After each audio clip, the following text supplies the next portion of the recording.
महाराजा मनु के दो पुत्रों की भी कथाएं आती हैं, उत्तानपाद और प्रियव्रत की। उत्तानपाद की पत्नी सुनीति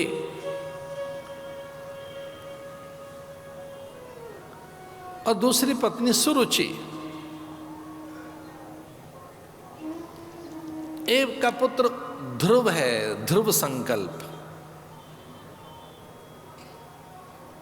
जातस्य ध्रुवो मृत्यु। एक चीज यहां तय है, मृत्यु तय है।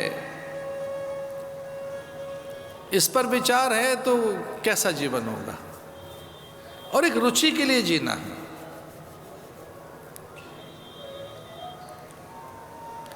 नीति निर्वासित कर दी गई, रुचि की प्रधानता जीवन में आ गई। उत्तानपाद की कथा से इतना सा ही सीखिए आप कि हमारे जीवन में नीति की प्रधानता या रुचियों की, हम रुचि के अधीन हैं या नीति और नियमों के निर्वहन में हैं। जो नीति और नियमों के निर्वहन में रहते हैं वही सामर्थ्यवान है, उन्हीं की अक्षुण कीर्ति रहती है, और जो रुचियों के अधीन रहते हैं वे भटक जाते हैं। सुनीति निर्वासित कर दी गई। राजघरानों की भी अपनी कथाएं महाराज। कुछ लोगों का प्रभाव ऐसा रहता है कि जो नीतियों को निर्वासित कर देता है। कभी कभी सिद्धांत गौण हो जाते हैं, लोभ बढ़ जाता है। इस लोभ में विवाह किया था सुरुचि से इन्होंने कि हमें संतान मिल जाएगी। मेरी पत्नी संतान नहीं दे पा रही है बड़ी, इस भोग का क्या होगा, इन पदार्थों का क्या होगा।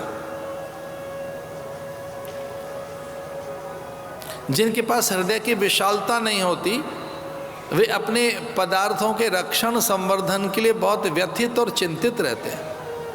बड़े अज्ञानी पुरुषों को, प्राय सामान्य प्राणियों को देखा गया ये कहते हुए, कोई भोगने वाला नहीं है, इतनी चीजें हमारे पास हैं, इन्हें भोगेगा कौन।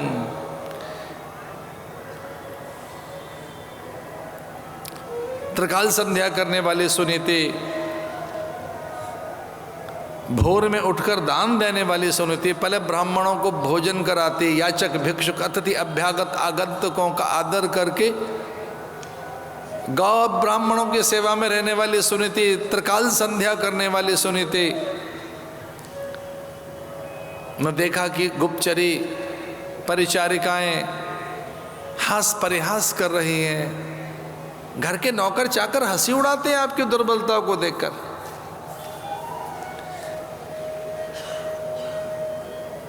आप में जो दुर्बलता है, आपकी जो नोकझोंक है, घर की जो कलह है, आपका जो क्लेश है, आपके जो वैमत्यता है, आपके झगड़े आपके बालकों को न दिखें। आपके घर के जो अनुचर और चाकर हैं, चालक है, इतने सावधान रहिए कि गाड़ी में जो आप चर्चा कर रहे हैं वो आपका चालक सुन रहा है, भोजन में पाचक सुन रहा है। अब बहुत संभ्रांत और अत्यंत अभिजात्य और धनाढ्य लोग यहाँ कई बैठे हैं। आपकी दुर्बलताओं को उनको ज्ञान नहीं होना चाहिए, आपके बालक को भी पता न लगे। अब एकल परिवार है, अपनी रुचियों के लिए जी रहे हैं। गुप्तचरियां उपहास करने लगी। एक थोड़ी चिंतित हुई, दूसरी तो भयभीत होकर आ गई रानी के पास, और उसने कहा कि देखिए उस कोने में बैठकर राजा रो रहा है। सुनीति गई राजा के पास और पूछा, हे स्वामी, आपके आंखों के अश्रु और ये विकलता, ऐसी व्याकुलता भीतर में जो आपका ये आर्त है, आर्तनाद है, ये करुण क्रंदन है, किस लिए आप रो क्यों रहे हैं? राजा कहता है कि ये समूची वसुधा का वैभव, इसका कोई भोक्ता नहीं है। ऐसे सर सरोवर, झील, जलाशय, वन उपवन, उद्यान, हमारे पास रत्नों की खान, वैदुर्य पन्ना, पुखराज माणिक के हीरों के भंडार, और पूरी धरती के अनेक राजा हमें कर देते हैं, प्रणाम करते हैं, शीश झुकाते हैं। इसे कोई भोगने वाला नहीं है, मेरी कोई संतान नहीं है। रानी समझ गई बड़ा आसक्त प्राणी है ये, पदार्थों में रहने वाला प्राणी, संसार की चीज़ों में उलझा हुआ प्राणी। तो रानी ने कहा, रही ये सब तो प्रजा का है, हमारा है भी नहीं। हम तो राजा हैं, रानी है, हमारा अधिकार नहीं है रत्नों पर। इस भू मंडल की जितनी वस्तुएं हमारा अधिकार ही नहीं है, हम तो इसके संरक्षक हैं, हम तो सब इसके रख रखाव के लिए हैं। इसमें से एक भी चीज हमारी नहीं है, हमें तो उपलब्ध हुई है, प्राप्त हुई है। ये कुछ दिन के लिए मिली हैं हमें चीजें, ये पहले किसी और राजा की थी और उनसे पहले भी।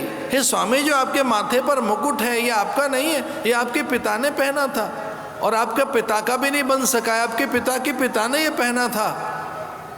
और कोषागार में रहने वाले कोषाध्यक्ष को बुलाया रानी ने और उनसे निवेदन किया कि जो हमारे स्वामी ने मुकुट पहन रखा है, ये मुकुट कितने राजाओं ने पहना होगा। गणना करके पता लगा कि लगभग सैकड़ों राजाओं ने वो मुकुट पहना है। जिसे आप अपना माने बैठे हैं, जिस भवन वाहन को, जिन आभूषणों को, इस भूखंड को, ये मेरी जमीन है, ये मेरा घर है। सच मानिए 3-4 महीने पहले ये भूखंड हमारा नहीं था। जिस जमीन पर हम बैठे हैं, ये जो प्लॉट नंबर 10 है, ये जो अन्नपूर्णा मार्ग में प्रभु प्रेमी संघ का शिविर लगा हुआ है, सच मानिए अगस्त में, सितंबर में हमारे पास नहीं था। अब चमत्कार बताऊं, अक्टूबर में भी हमारे पास नहीं था। सच मानिए नवंबर में भी हमारे पास नहीं था। इसका तो हमें कुछ दिन के लिए परमिशन मिली दिसंबर में। एक और चमत्कार बताएं, मार्च में हमारा नहीं रहेगा। नो, अब मार्च की बात तो मैंने बहुत दूर की बता दी। फरवरी एंड में हमारा नहीं रहेगा, हम हैंड ओवर कर देंगे। हमने टेक ओवर किया है, हैंड ओवर कर देंगे। सन्यास की ब्यूटी देखनी हो, उसका सौंदर्य देखना हो, और उस सन्यास के सफलता में लगे उनके कार्यकर्ताओं को देखना हो, तो यहाँ आइए। आपको यहाँ सृजन दिखाई दे रहा है, फरवरी में आना, विसर्जन दिखाई देगा आपको यहाँ। हमारी नहीं है ना, रहना नहीं देश बिराना है। ये संसार कागद की पुड़िया, बूंद पड़े गल जाना है। हम तो ऐसे फक्कड़ लोग हैं, हर 2.5-3 साल के बाद एक दुनिया बसाते हैं और फिर चल पड़ते हैं वहाँ से।